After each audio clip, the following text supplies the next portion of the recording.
Hello,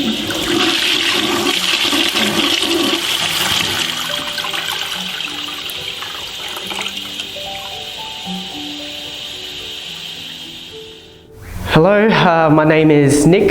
I am 22 and I am a student aide at Parklands Christian College, and I also work part-time at Rebel Sport. I'm also a student at uni at the moment. I am studying to be a teacher, a primary teacher, life for me early on, I would say, was pretty difficult.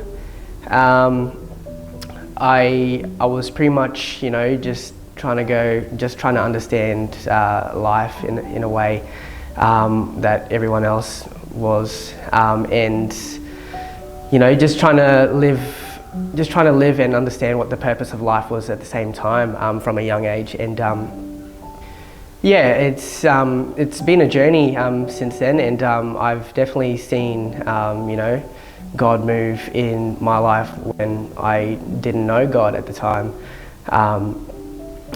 When I was little, I was living in Singapore.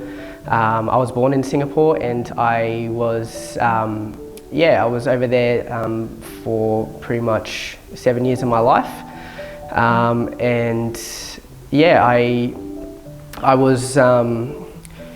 guess I was going through a moment in time where I was, just living life, and I didn't know, I didn't think much about family and stuff like that. So I had a really rough upbringing, family-wise. So this is one time in kindy. I was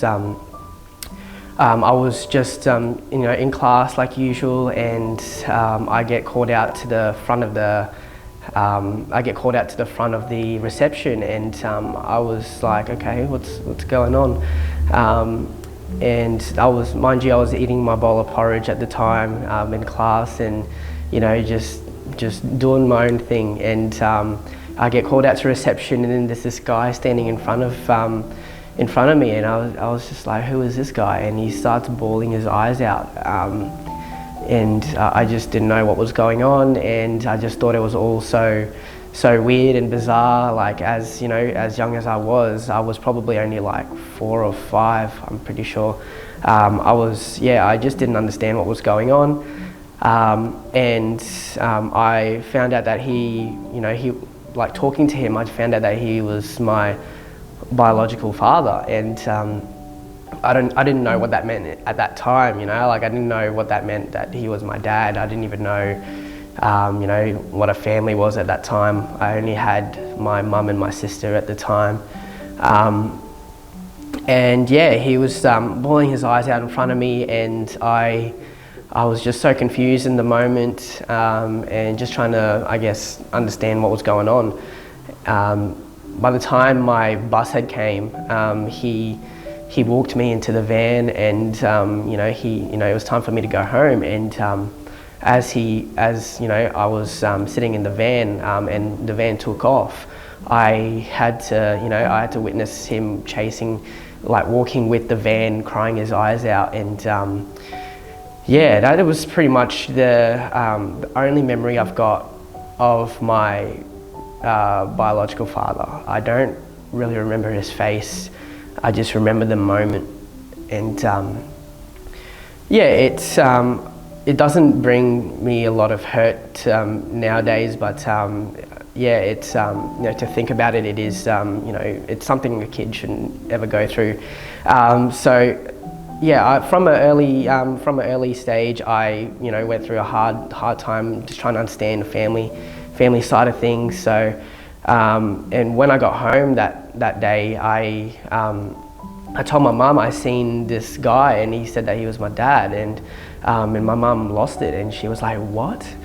And I just remember my mum being so defensive, and that was pretty much the memory I had when I was back in Singapore. fast forwarding to 2008, I moved into Australia, and I moved into Bundamba, and we flew over, and we moved into my stepdad's place at the time. You know, so it's when we moved in there. My sister and I didn't know who he was. You know, it was kind of weird for us at the time being. It was like he was just a stranger. But as the weeks went by, you know, we got to know him a bit better, and yeah, it was pretty good. Life was, you know, it was just pretty standard at the time, and you know, we were moving schools a lot as well as we were moving places. I did go through a lot of, I guess, family issues. You know, just for my mum and my stepdad fighting a lot after the years of, you know, being here in Australia, and yeah, I was. You know, I just didn't know what to do at the time, and there was a lot of yeah, just anger and bitterness between them two, and it made me want to hide, and I was more so scared of you know, what to do and stuff like that. Going through you know, living at Bundamba, there was I went to this school. And I was, you know, going through a lot of bullying as well at the time. I was being bullied because of my skin. I was also born with eczema when I was little, and moving into Australia, it was a lot harder for my body to cope with the heat, and I was being bullied for my I was being bullied for my skin and just the way I was, and yeah, that was probably like year 1 or year 2. People just didn't want to be near me, and that carried on all the way up to year 7, year 8. I was being bullied for pretty much 6 years of my life for the way I was. Yeah, in between that, in between the bullying, I never went to my mum or my stepdad for, you know, just guidance on how to handle, you know, the things that I was dealing with at school, because I knew that they were always, you know, they were going through their own things of, like, you know, fighting every time, and yeah, it just made me learn in a real young age, how just to I guess deal with my own problems myself, and to also bottle up my emotions. Yeah, so when I was probably fast forward into 2 years after that, I moved to Maple Park State School. So we moved into Woodridge area, and yeah, I was pretty much, you know, experiencing the same thing at that school. You know, bullying, and my mum and stepdad always being mad at each other, and my sister as well. Growing up, you know, she started getting sassy with me, and I was always getting in trouble with things that she would do. Life for me was pretty difficult, and yeah, without me knowing it at the same time, that, you know, that this is not a normal family.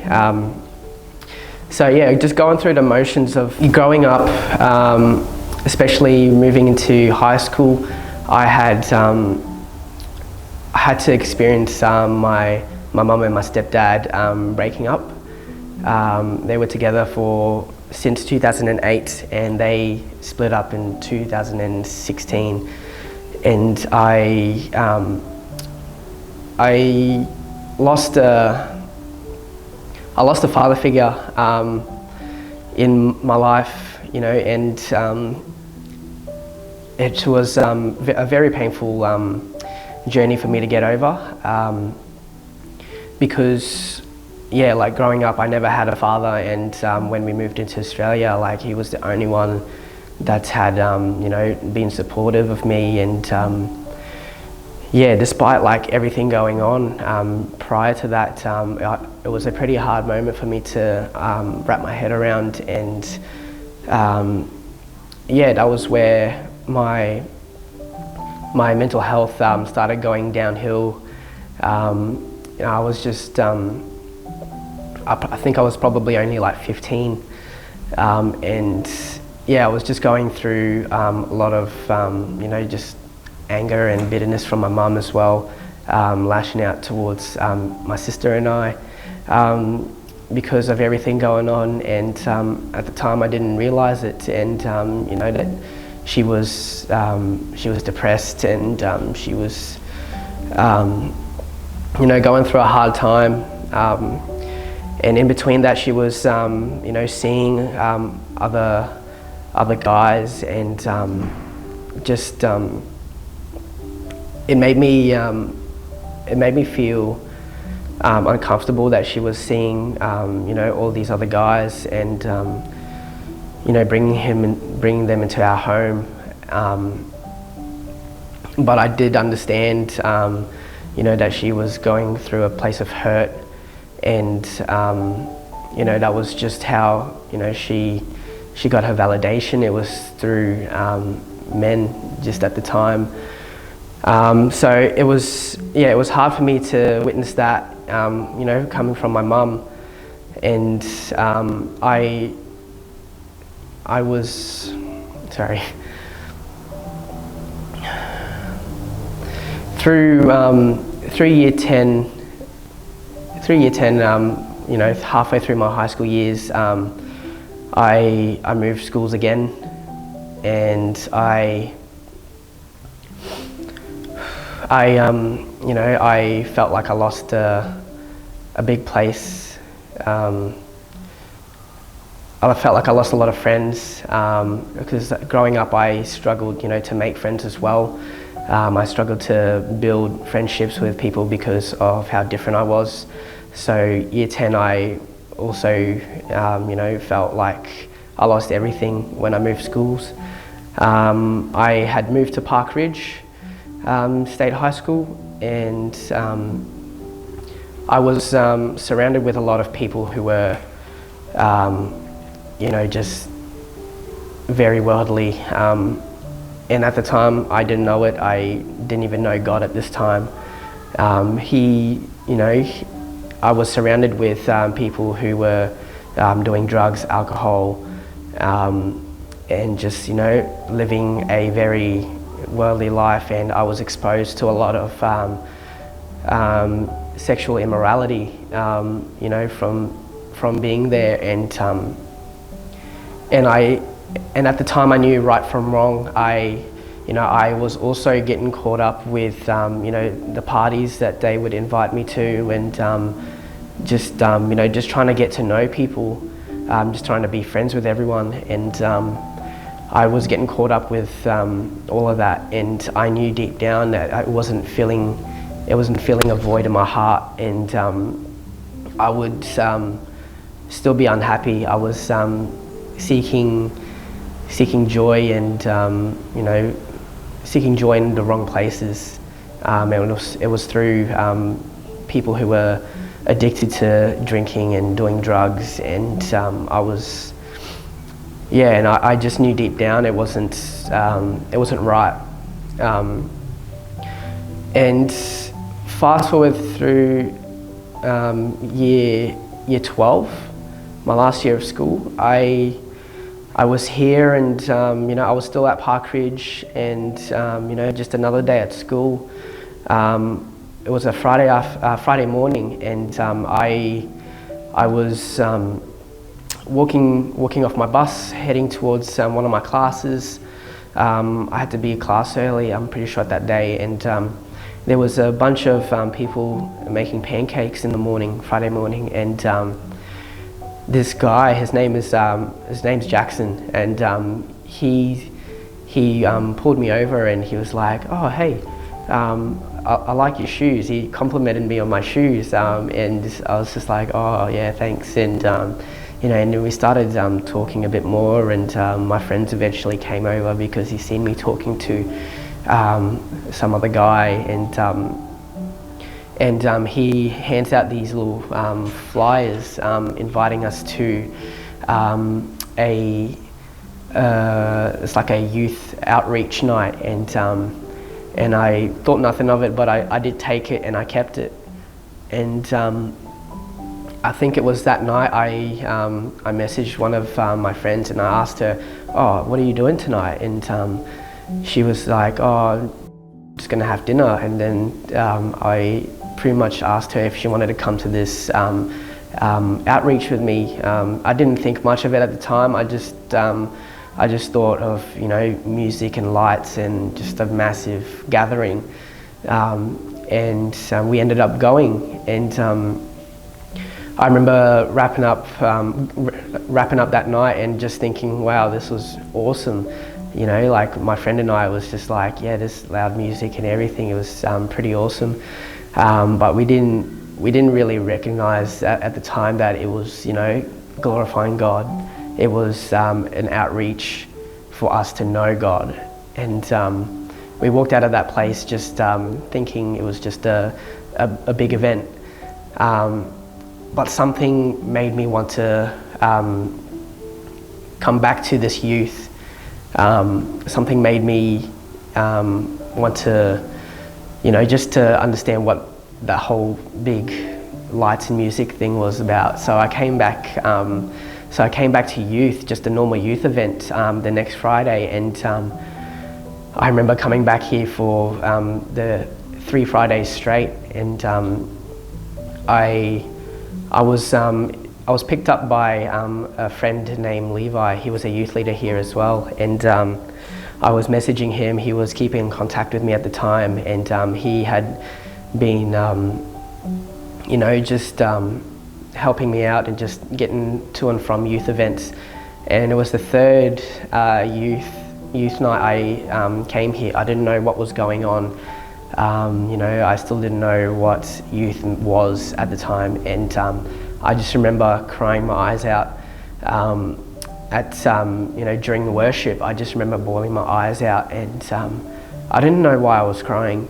If I'm being completely honest with you, I just was, yeah, I was just crying my eyes out, and I was just so shocked in the moment, and I was just confused.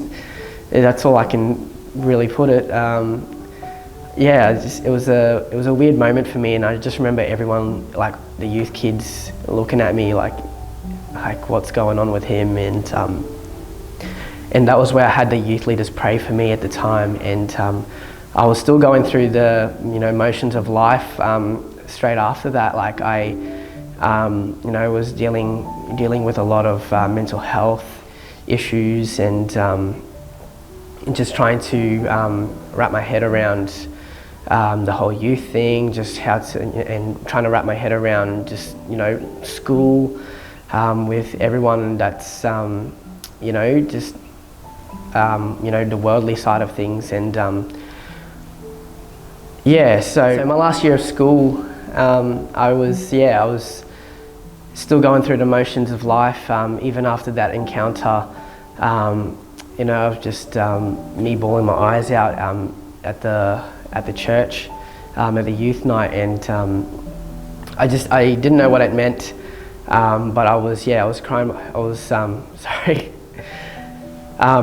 Yeah, I didn't know what it meant, and I was still going through the motions of you know, seeing friends going to their parties and all of that, and yeah, and even at youth, I had a bunch of friends who would invite me to their parties, and I thought it was pretty normal. It was just a birthday party, and then one thing led to another. It was becoming more than just a birthday party. It was, you know, eventually there was like a party every Friday night, and I started ditching youth for that because I knew that my friends were going to be there, and that was at the time where I was seeking my my validation. It was through you know, friends, and yeah, I was going through the motions of that, and I would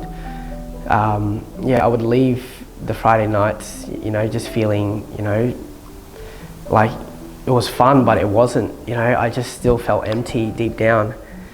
And then it was at the end of the year, like I've graduated, you know, I've pretty much said to myself, oh, you know, that's it, what's next now? Like, I'm out of school now. So at that time, that was where I got offered a job at Rebel Sport, and I was working there, and I was also still in youth at the time. I had my pastor, Pastor Zach, at the time. He was my youth pastor. He had asked me as well, I want you to think about being a youth leader here, because I see great potential in you.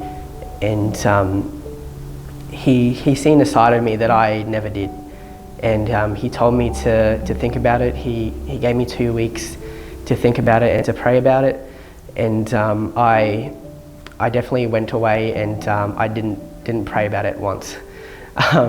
So there was this one time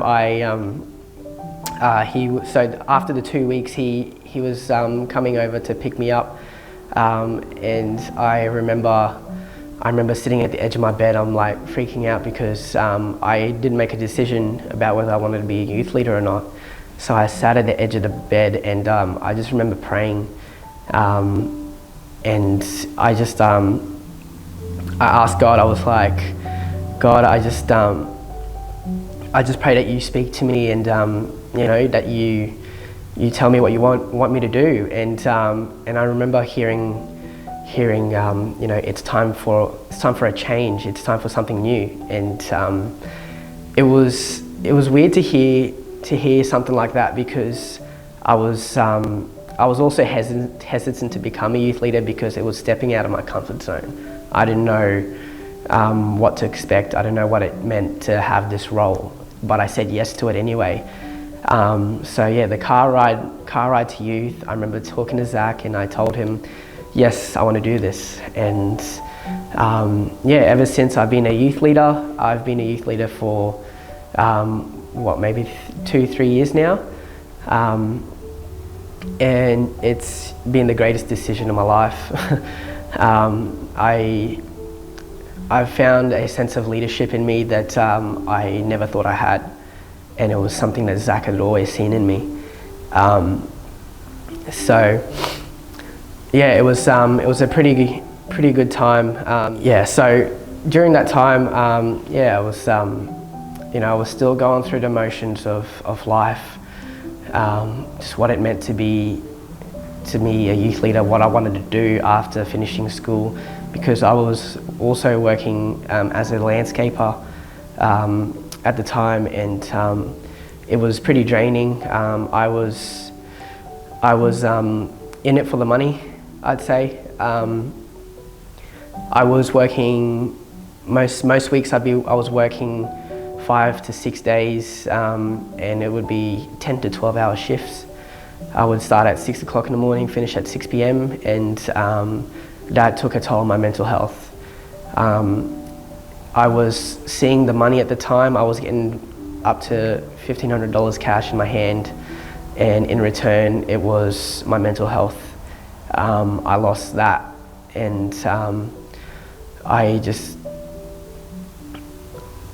was in a very deep place of darkness, and I just didn't know how to control it.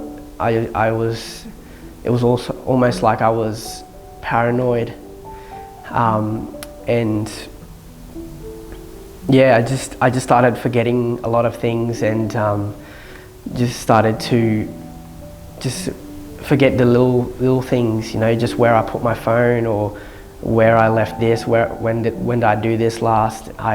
It was affecting me up to that very point. And yeah, so I was going through that, and I had a bunch of people from this church. At the time, they were also youth leaders. They are very great people, and I am very great friends with them, good friends with them. The name is Joel, Georgia, Shiana, and Nathan. They were they have been there pretty much throughout my whole journey in youth, and my whole life outside of school as well. Just yeah, they've been there for me since the very start. And I got into a relationship in 2021, and that was when I realised that I had started being a lukewarm Christian. Yeah, leading up from my journey of you know, walking and understanding God, I would have been in 2021. I had experienced God in this conference, and it was so surreal. I was my heart was just wanting more, and I remember I just remember wanting to experience and just worship God so much more than I ever wanted. And during that point, I was very, you know, I was very new to it all as well, and I felt like I had found, you know, God, and at that moment, and His presence, I just felt it all around me. And up to that point, I was just like, this is where I want to be for the rest of my life. I want to serve. I want to serve God in, you know, this way, and I want to serve God wherever He wants me. And fast forward from then to now, I've been going through a lot of relationship issues, and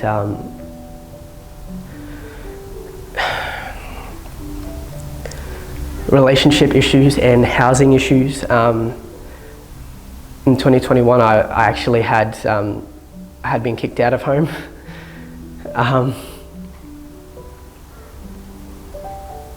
I'd been kicked out of home, and I had been living with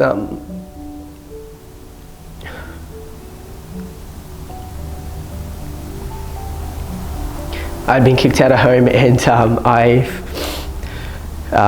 just been going through the motions of life. I was living with my partner at the time,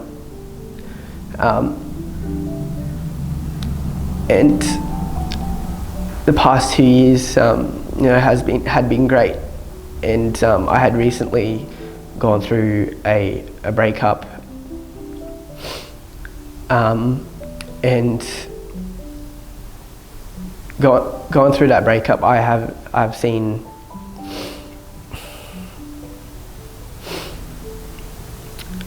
I just remember trusting God. The past 3 months, I've lent into God. I've learned to give it all up to Him, and I've seen moves of God through that whole 2-3 months of my life, and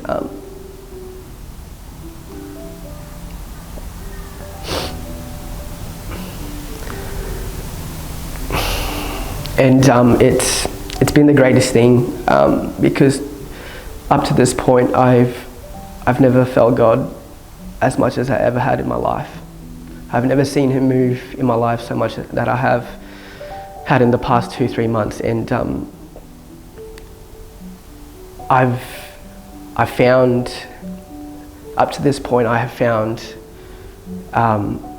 myself and my love for God, and it was all through trusting Him, and it was all through leaning into Him, and just giving everything up to Him.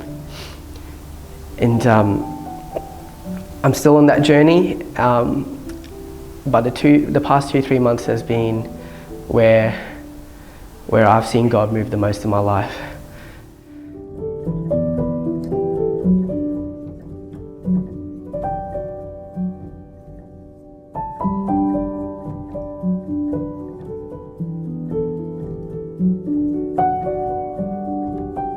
Thank you.